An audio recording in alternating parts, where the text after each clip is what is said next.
Assalamualaikum warahmatullahi wabarakatuh. Perkenalkan, nama saya Alberto Manek. Saya dari Universitas Unisma 45 Bekasi, Fakultas PJKR.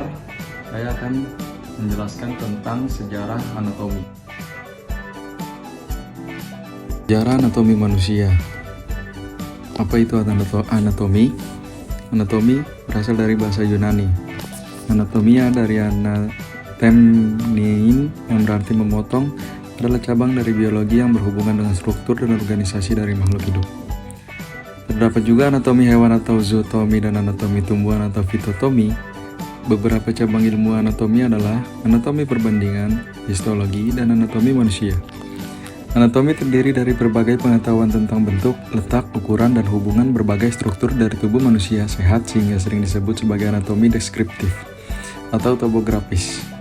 Kerumitan tubuh manusia menyebabkan hanya ada sedikit ahli anatomi manusia profesional yang benar-benar menguasai bidang ilmu ini.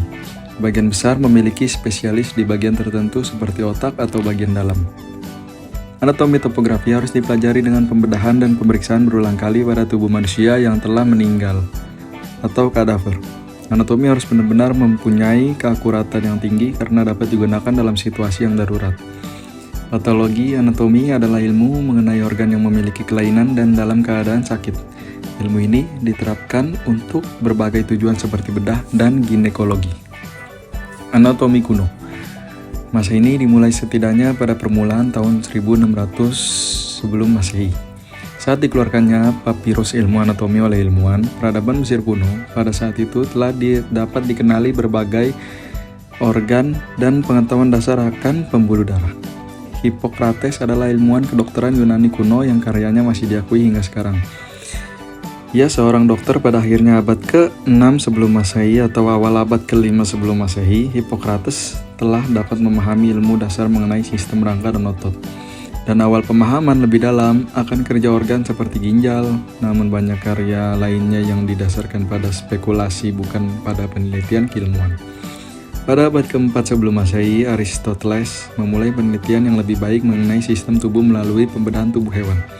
Ia berhasil membedakan pembuluh balik atau vena dengan pembuluh arteri dan hubungan organ-organ yang lebih akurat. Penggunaan tubuh mati manusia atau mayat untuk penelitian umum, anatomi dimulai pada abad ke-4 sebelum Masehi, saat Heropilos dan Erasistratus mempertunjukkan pembedahan mayat dan Iskandariah di bawah bantuan dinasti Ptolemais. Heropilos adalah orang yang pertama kali mengembangkan ilmu anatomi berdasarkan struktur asli tubuh manusia. Zaman pertengahan awal anatomi modern.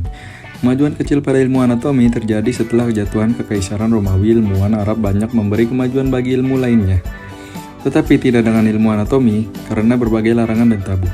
Setelah masa Galen, terjadi perkembangan anatomi di Bologna pada abad ke-14 hingga abad ke-16. Para ilmuwan mempelajari lebih lanjut hal-hal yang mereka bisa temukan pada mayat. Akhirnya, mereka dapat memahami lebih baik lagi mengenai fungsi organ tubuh.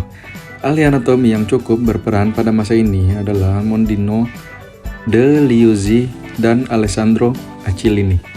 Pada abad ke-16, Vesalius menerbitkan gambar-gambar anatominya dengan cara membedah korban eksekusi gantung. Ia berhasil menunjukkan perbedaan besar mengenai gambaran anatomis tubuh manusia dengan anjing atau gambaran Galen.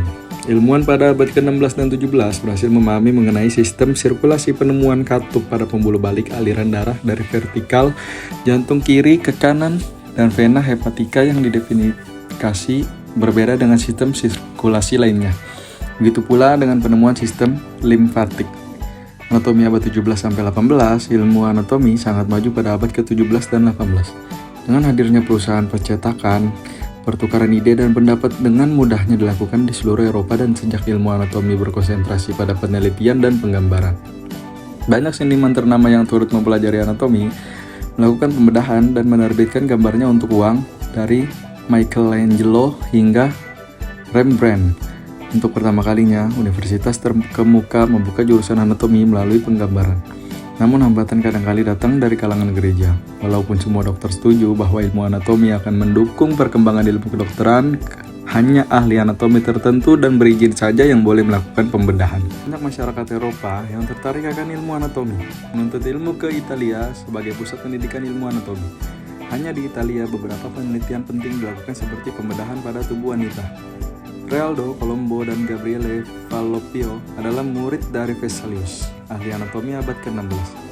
Colombo yang akhirnya menjadi profesor di Roma banyak melakukan perkembangan pada anatomi tulang, memperbaiki fakta mengenai bentuk dan ruang jantung, pembuluh nadi, paru-paru, aorta, dan katup-katupnya.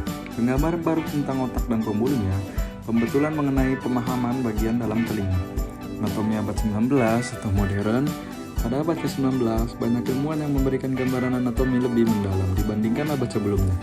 Selain itu, dikembangkan pula ilmu mengenai anatomi mikro, yaitu histologi pada manusia dan hewan.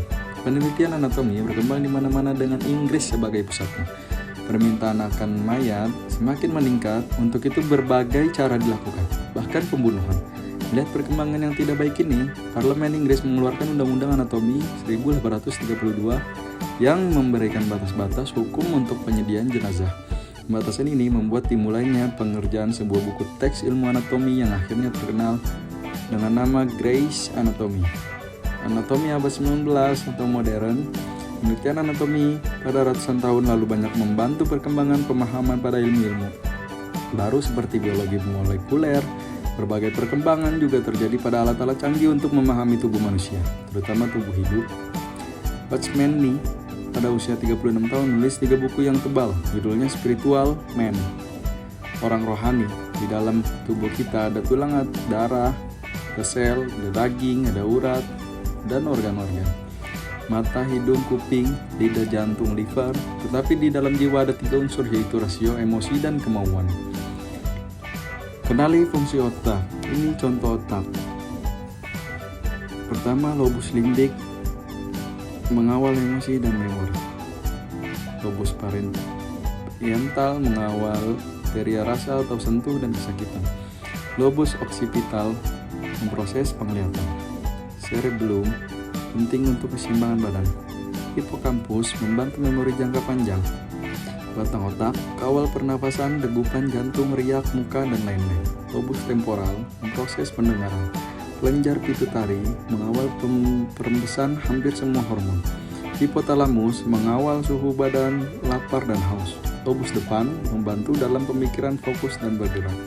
Sekian dari penjelasan saya akhiri. Assalamualaikum warahmatullahi wabarakatuh.